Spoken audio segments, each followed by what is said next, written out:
Hello, I'm Pastor Matt Verhoeg from the Valley Alliance Church, and this is Seven Deadly Sins of Smartphones, Part 4, Envy. A wicked queen asks in the fairy tale, "Mirror, mirror on the wall, who in this land is fairest of all?"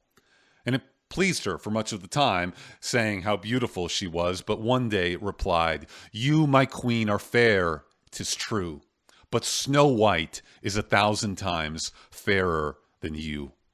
Now, envy was bad for Snow White, but would ultimately destroy the queen utterly. Something really bad is going on with our teen girls, and you can read all about it in Jonathan Haidt's book, The Anxious Generation. I recommend that you do. Just look at this chart of emergency visits for self-harm. In 2010, just after the iPhone released, every chart like this one of teen girls' mental health looks like a hockey stick going in the wrong direction. God's word tells us, Proverbs 14:30, "A tranquil heart gives life to the flesh, but envy makes the bones rot." Now, Snow White is an illustration of this truth. The queen's envy made her into an ugly hag, while Snow White's contentment with a cottage and 7 dwarves made her even more beautiful. While magic mirrors might seem like a fanciful fairy tale idea, a device for one to look at and ask if you're beautiful, but this is what smartphones, especially apps like Instagram, do. You can post a picture of yourself and wait for feedback. And our souls simply were not meant to have magic mirrors, the young and the vulnerable even more so.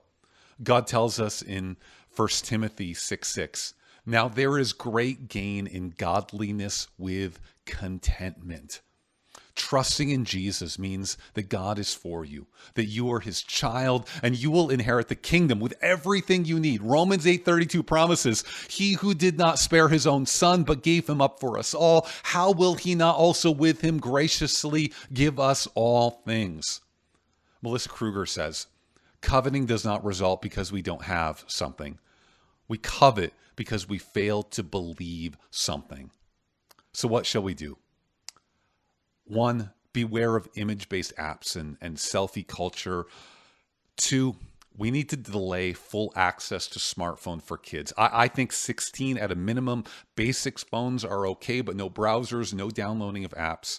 And 3, we need to remember the promise of God, that God is for us, trusting that even when God has given other people things that we feel like we lack, it is ultimately for our good, because if he gave us his son, how will he not be totally for us in every way that is good? And so let's turn away from envy and remember the promise in the Son of God.